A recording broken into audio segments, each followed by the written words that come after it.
All right, so today we're gonna be talking about the new headset from Epos, the Epos H3 Hybrid. So inside your box, you're gonna get your headset, of course, a plethora of paperwork, a 3.5 cable, a USB-C cable for charging and audio, which we'll talk about, and then this little circle what's it there. Now, as far as comfort on the H3 Hybrid, well, they're pretty much the exact same as the H3 to a T, a little bit heavier, but nothing really deal breaking or game changing by any means. You still have that same swivel right on the side right there. Ear cups still go in and out, and then your adjustment is still on the side. Holds its position really nice. One thing that is different that you might have spotted already here is the headband. You have that cloth material rather than completely pleather.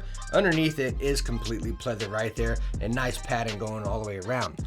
Same ear pads as well. You have that velour cloth inside, pleather on the outside right there, and you can pop them off, but as far as interchanging them, going to be very hard because it's around that plastic ring right there, as you just saw, that snaps on to the headset. And just like with the regular H3s, the comfort is awesome with these guys. You put them on and you pretty much stink and forget about them. I mean, they're that comfortable. They feel great. The ear cushions are fantastic. The padding on the top is fantastic. Right along with the build, even though I stated they're a pinch heavier, again, not game changing or deal breaking by any means, very durable. Like, I don't get a single bit worried about this, twisting it up, bending it up, not at all. It feels very solid. I know looking at them, you kind of see these brackets right here. It's going into that, and then this little arm into there, which everything's plastic. You might be like, that's kind of worrisome right there. You know, is that going to snap off? But again, the quality of the H3 headset feels top notch. It definitely feels like a premium product in your hands. All right, so now let's go on and talk about features and functions. And this is where some of the juicy stuff's going to shine as to why this is considered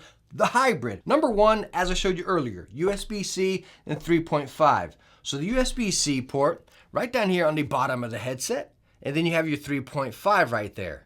So you can charge them and get audio through a USB-C. Power button right on the front right here. And then over back here, you have your Bluetooth button. We're going to talk all about all that stuff, right? But another thing, looking at it being hybrid here, is the microphone. It is flip down and flip up to mute, right? But you can actually pop it off. It just magnetizes right in there, and it's in there very firm. You can see I can't pop it off at all. Anyways, take that off. That's where this little disc, it comes into play.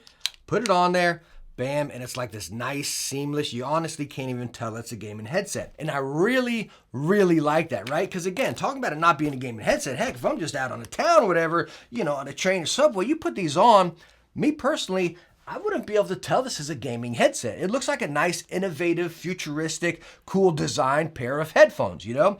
Other than if you got this big old chunky microphone on it, people can be like, yo, why the heck that dude got a big microphone on his headphones? All right, so right there, that is why they're considered hybrid. Again, they've got multiple functions and usability within it.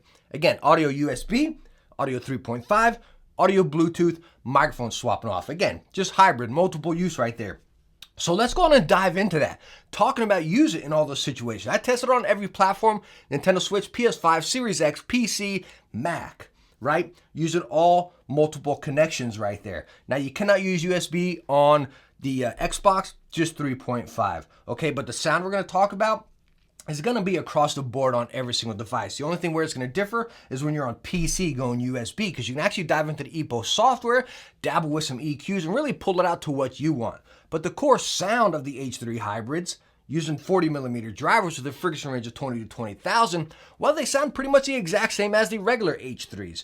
Crisp, clear, natural, a little fuller on the low end than the high end. Nothing drastic, nothing crazy. So catch me right there. I'm just saying that, yeah, the bass or the mids are a little more prominent than the highs. You don't have screechy highs. That might be the better way to put it, right? The highs aren't screeching, but you still had highs. You still had detail highs. If you're playing a story game or competitive game, you still hear the footsteps. You still hear the dialogue really nice. I've been playing Tales of Arise and an absolute ridiculous amount of New World. Good night.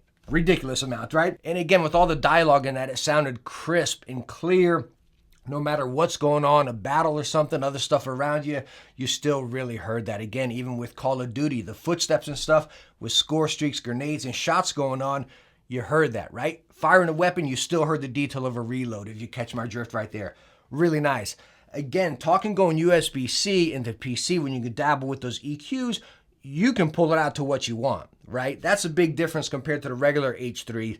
you didn't have that. It was straight 3.5, right? But you can dive into Epos and really pull out those EQs to what you like right there. And they do get really loud, and your volume adjustments right on the side, as you see, it just continuously spins highest and then all the way down to the lowest right there. And again, on every platform, whether that be 3.5 or USB, they get plenty loud. Now, talking about the Bluetooth, right down here in the bottom, you have the Bluetooth button, which you hold down to pair up. And talking about using Bluetooth, say with an iPad or iPhone or whatever device you got it connected to, the cool thing is they both work together simultaneously, right? So you can be playing your game, say on PlayStation, have music or a phone call coming from your phone, and then your music or your console, your game will be controlled through that little dial. Your Bluetooth volume will be controlled through your device. Unlike some headsets where if you crank, say you crank this all the way down, it'll crank everything down, okay? But this is just gonna control your audio of your game or whatever main device you have. Your Bluetooth will be its own. So crank down your game, crank up your Bluetooth, vice versa. You can control them both separately, which is really cool. All right, so now for the microphone test on the H3 Hybrids right here. And let me be honest with you guys, I've done this test a couple times, playing it back myself, trying on multiple devices and everything, whether it be a laptop, OBS, a Mac, an iPad, a phone, yada, yada, yada. I was constantly getting a lot of popping and a lot of crackling going USB-C. Now, we are running USB-C right now. I'm not sure if that's because my battery was low before or whatever, but again, I tried it multiple ways and I still kept getting a little bit of separation, a little bit of dropout right there. Like it's almost like it's trying to cut out the background noise. You know what I mean? I'm not too sure what that is. My honest opinion is the detachable microphone, because it kind of has those contacts right there, right? Whenever you take it off, are those contacts a little dirty or something? I don't know. I tried so many different tests, and that's what I got. Are we getting this right now? I give up, and this is the mic test we're going to go with. Again, microphone, flip up to mute, flip down to active. You don't get a tone in the headset by any means, but whenever you do flip it up, you get a little like kind of creak. Not a creak, but a little click in the headphone to see what that sounds. But anyways, let's go on and test it in 3.5 and see how that sounds as well. All right, so now we're using a microphone on the Epos H3 Hybrid running 3.5 straight into OBS, no tweaking, no software adjustment, anything. Again, talking about some of my playbacks, I've done quite a few of them, listening to this microphone here, just trying to figure some tweaks out, right?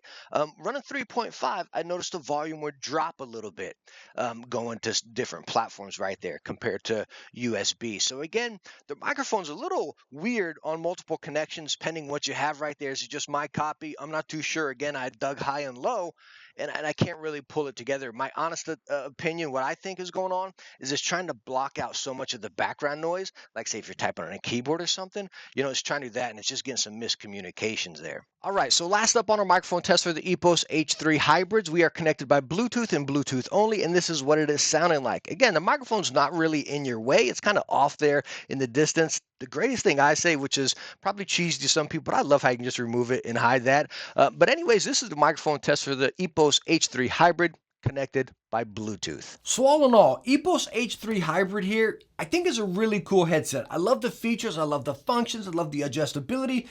It's one of the best headsets that doesn't really look like a gaming headset that you can wear outside of the house. I really love that being able to plop off the microphone. Is that microphone causing issues for me? Is it just a fluke with my copy? Again, guys, I had to really dig around and try to get that mic to be somewhat acceptable, stop popping and crackling right there. My honest opinion is it coming out and really kind of just maybe those connections getting dirty, but I don't know, that's kind of a pain right there. Maybe it's just a fluke with my copy right there. The other thing, price. We all know Epos, Sennheiser. They kind of still have that Sennheiser blood, that taste in there, you know what I mean? $180 for this headset. Whew, that's really heavy, right? $180. The regular Epos H3 was coming in at $120. I said the same thing. That's a heavy price tag for a wired headset, right? Right now, you can find the H3 regular ones quite often. They go down to $99, and I think that's pretty good. That was an awesome headset at $100. I think that's fair. Talking about the features, functions, and specs that this guy's packing here, coming in at $180, Corsair did the same thing with the HS70s, right? With the Bluetooth where you can run it wired or USB-C, take advantage of software and stuff, and still use Bluetooth on the side. It was nice because you see that in a lot of wired headsets most of the time, where you got all the multiple functions, the wires, the Bluetooth, yada, yada, yada, right? You don't see that in wired headsets that often. Again, it was quite frequent with that Corsair one, the H70. Corsair H70 is coming in at $100. $99.99, right? That's a lot cheaper than this. The build on that's fantastic. The sound on that was awesome. It's a great headset, it really is, minus the mic issue that could be a fluke for me, I don't know, but the pricing, Epos, you gotta pull it down a little bit. I'd like to see this at probably $150 at this price point, even a little higher. Let's bring it up to $200, make this wireless with these functions and features. We got a deal all day long. And I'm like, okay, go ahead. But at this, I think my top out's $150. Let me know what you think down in the comments below. And all in all, thank you so much for stopping by and watching this video. I hope it helped you out and I hope you enjoyed it. If you did, hit that thumbs up and don't forget to subscribe to some future tech videos. I hope to catch you in the next one. Bye now.